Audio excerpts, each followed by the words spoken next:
E se eu for obediente em tudo? E se eu cumprir as ordens de Deus, se eu for fiel às coisas de Deus, e se eu não for obediente, o que que eu recebo, o que que eu não recebo? Eu tenho que ser obediente, 100% obediente, eu posso não obedecer? Qual que é a mudança que existe, se existe mudança, qual que é a lógica de tudo isso? Sobre isso que nós vamos falar no dia de hoje. Chegamos ao nosso 59º dia de plano de leitura. Nós estamos lendo a Bíblia há 59 dias. Glória a Deus por isso. Deus tem nos dado força. Se você está aqui conosco todo esse tempo, que já deixa um like aí, né? Porque é muito tempo, né?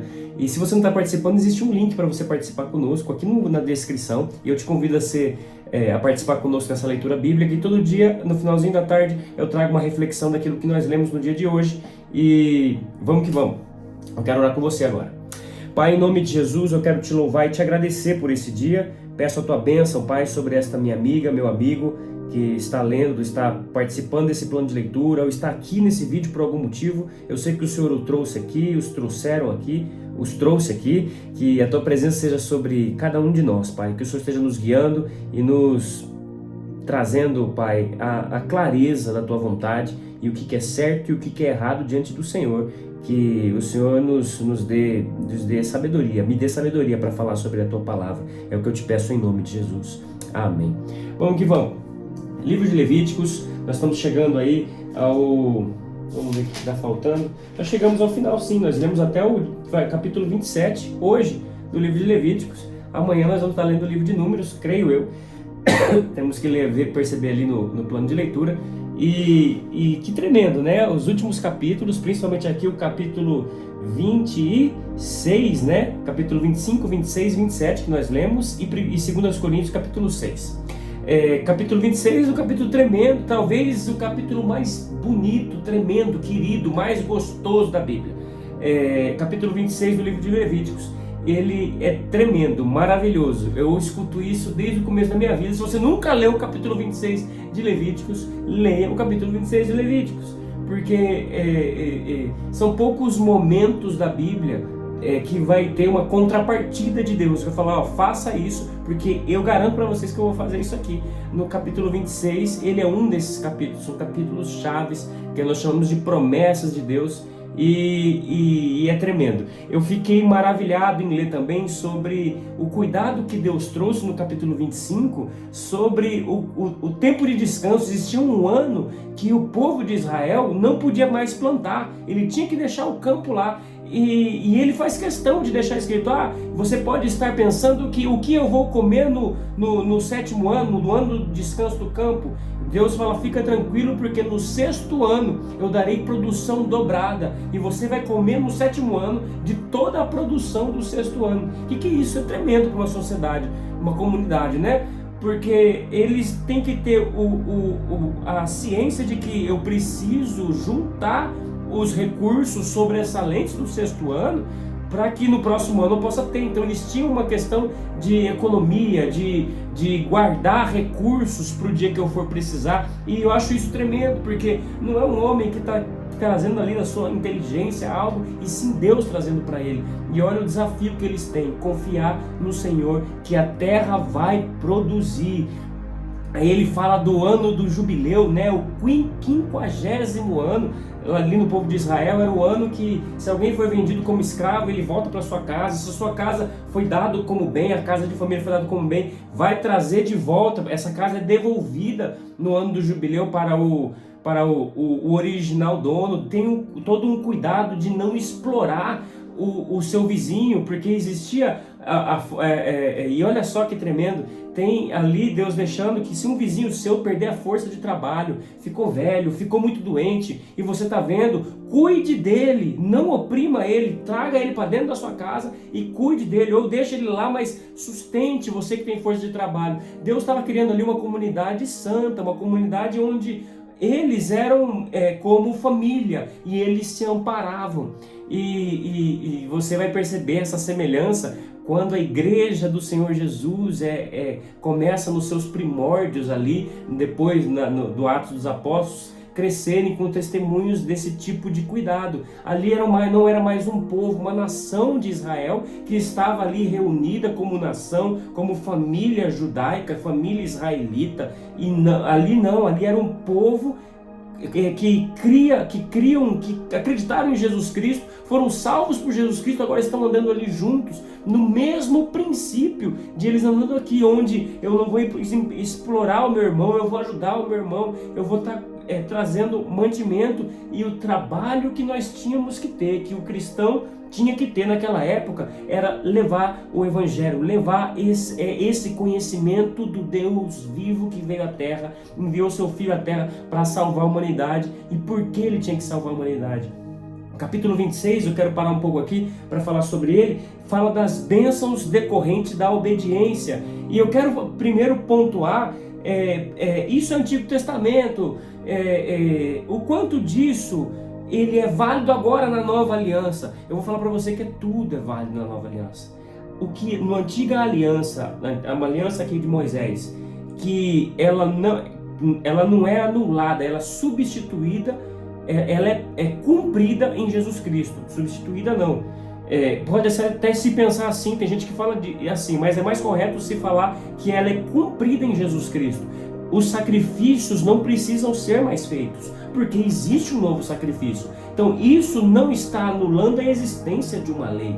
E é isso que as pessoas não entendem no dia de hoje. Mas isso é assunto para outro vídeo, falar sobre lei e graça. É tempo da lei, nova aliança, antiga aliança. O que eu quero falar para vocês é as bênçãos decorrentes da obediência. Eu quero ler um pouco para vocês aqui. Olha só o que está escrito.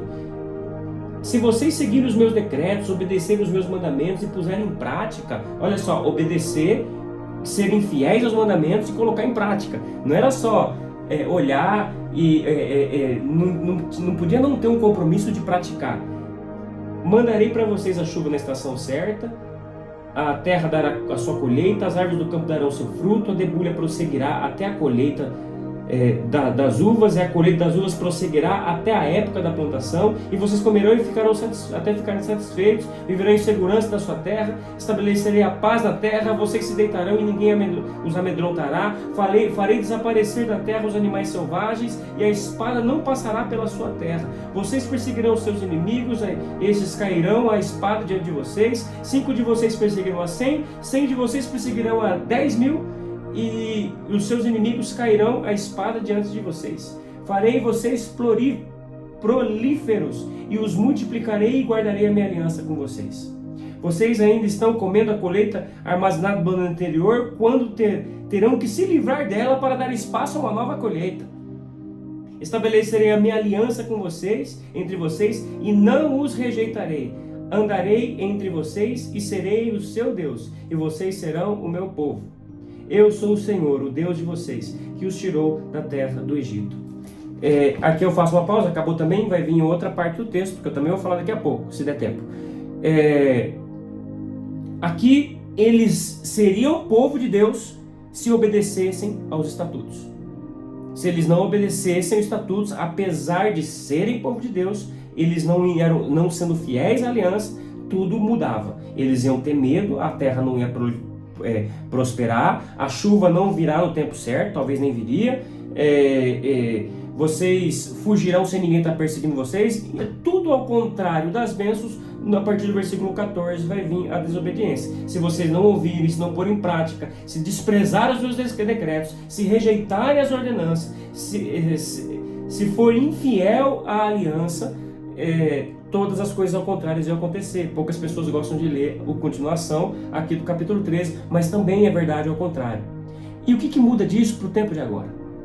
O que é o obedecer, o ser povo de Deus? Porque o ser povo de Deus hoje, no tempo em que temos um Jesus que morreu e ressuscitou para salvar a humanidade, não é obedecer aos decretos que faz de nós o povo de Deus, certo? Nós somos o povo de Deus se cremos que Jesus morreu para me salvar dos meus pecados. Os meus pecados me fazem separação de Deus e eu sou o povo de Deus. Eu tenho aliança com Deus. Eu tenho acesso às coisas de Deus se eu creio que Jesus veio para me salvar. Por que eu não tenho nada disso se eu não creio em Jesus? Porque Ele é o sacrifício que você não pode fazer. Ele é o pagamento do pecado que você não pode pagar. Você não tem dinheiro e nem tem moral para fazer esse sacrifício. Não existe um sacerdote capaz de fazer esse sacrifício por você. Porque o seu e o meu pecado é um pecado de morte. Morte que falamos aqui, morte é separação de Deus. Separação do homem de Deus. E o que é tudo isso para o tempo de agora? Eu tenho acesso a tudo isso? Posso esperar tudo isso? Claro que você pode. Porque nós não anulamos a lei de Deus. A lei é cumprida em Jesus. Se eu sou fiel a Jesus, se eu for obediente a Jesus, se eu colocar em prática os ensinamentos de Jesus, eu tenho acesso a isso aqui. Deus vai cuidar da minha colheita, Deus vai cuidar das minhas coisas. Só que existe uma missão para o povo que esse povo não tinha. Existe algo que precisa ser inserido, que as pessoas não entendem, por isso acham que são ou estão fora da aliança, ou estão fazendo uma coisa errada, ou a igreja que eles estão é errada, enfim, vou falar um pouco sobre isso. O fato de nós termos um caráter missionário, quando eu falo missionário eu tenho uma missão aonde quer que eu for, e essa missão é de levar o evangelho, levar Jesus para as pessoas e explicar que a pessoa não vai conseguir ter acesso a Deus sem Jesus, e precisamos ter uma fé correta em Jesus. Se nós não fizermos isso, nós não conseguimos cumprir tudo isso aqui. Por que vai acontecer? Por causa que temos que pregar o evangelho, Deus não nos exime de embates, de conflitos, de aflições nessa terra. E isso não parece contradizer o que está escrito, mas não, porque é maior o poder de um testemunho do que o poder de um bem-estar cristão. Afinal de contas, o nosso mestre sofreu, porque ele é melhor do que nós. Se ele sofreu tudo aquilo para fazer aquilo, por que nós não iremos sofrer? Claro que iremos sofrer, só que precisamos sempre, se eu sou obediente a Jesus, se eu sou fiel aos mandamentos que Jesus deixou exposto, se eu coloco em prática de coração tudo que ele tem, eu posso esperar o cuidado, apesar de aflições que sofro. Essa é a diferença, e é isso que as pessoas não entendem. As pessoas acham que se estão sofrendo é porque estão fora da vontade de Deus, ou a igreja dele é ruim, ou alguma coisa está errada, ou esse Deus não funciona. Não é isso. É porque as aflições faz com que a nossa fé seja purgada, seja limpa, seja purificada, porque nós vamos sendo desenvolvidos com as nossas dores e aflições. Porque apesar de Jesus ter morrido por nós, nós não somos perfeitos. E Deus, ele quer transformar o nosso coração em um coração perfeito no critério dele, um coração santo, um coração separado, um coração que dá testemunho de dentro para fora, não de fora para dentro. O que isso quer dizer? De fora para dentro é o seguinte: o que importa é o que as pessoas estão vendo de mim, e não aquilo que está sendo gerado dentro de mim. Se eu estou preocupado de como as pessoas estão vendo, então eu vivo aparência, é uma transformação de fora para dentro. Então eu mudo meu comportamento para que eles entendam que dentro de mim existe alguma coisa, e não é assim que funciona. Eu creio em Jesus, eu busco Jesus, eu sofro com os meus pecados, peço perdão pelos meus pecados, e Ele começa a me transformar. E esse transformar faz com que de dentro para fora comece a aparecer novas situações. E é isso que falta para todos nós. Quando eu falo para todos nós, falta essa busca, falta esse joelho no chão, esse tempo com Deus de oração, para que Deus faça a transformação verdadeira em nós. E eu espero que esse vídeo seja uma bênção para a sua vida, porque para mim talvez isso aqui deve ser o melhor vídeo do ano. Não conheço o final do ano, talvez exista, mas até então é o vídeo mais gostoso de se falar, porque é coisas que Deus prometeu e é importante para o tempo em que vivemos hoje. Amém? Que Deus te abençoe poderosamente, que se esse vídeo fez sentido para você e você está aqui até agora, muito poucas pessoas chegam até aqui, muito obrigado, que você possa ser muito abençoado. Deixe seu like, deixe seu comentário. Eu amo isso que eu estou fazendo, e eu estou fazendo um esforço que eu nunca fiz para trazer vídeos da Palavra de Deus. Eu quero fazer isso até o final da Bíblia, e eu quero continuar. Eu preciso do suporte de vocês. Amém? Que Deus abençoe você, um forte abraço e tamo junto.